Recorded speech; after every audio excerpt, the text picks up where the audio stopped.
தலைவருக்கு இருக்கிறது மறந்துவிடக் கூடாது. ஏனென்றால் தமிழ்நாட்டிலே திமுகவுக்கு அடுத்தபடியாக அதிமுக இருப்பதை தடுத்து இரண்டாவது இடத்திலே பிஜேபி வர வேண்டும் என்பதுதான் அவர்களின் சதித்திட்டம்.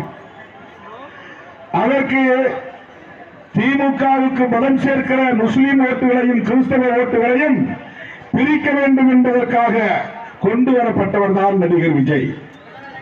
விஜய் அவர்கள் இந்த தேர்தலில் வெற்றி பெற்று தனித்து போட்டியிட்டு வெற்றி பெற்று முதலமைச்சராக முடியாது என்பது அவருக்கு தெரியும், நன்றாகவே தெரியும்.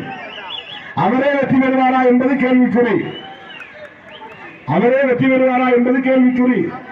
ஆனாலும் அவர் தேர்தலில் இருக்கிறார். ஏன் தெரியுமா? நான் அதிமுக பக்கமும் போகவில்லை, திமுக பக்கமும் போகவில்லை.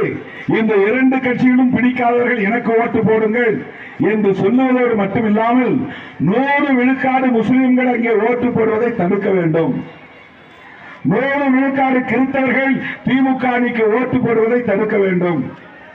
ஏனென்றால் அதிமுகவோடு பிஜேபி இருப்பதால் முஸ்லிம்களும் கிறிஸ்தவர்களும் அதிமுக அணிக்கு ஓட்டு போடாமல் திமுக அணிக்கு ஓட்டு போடுவார்கள்.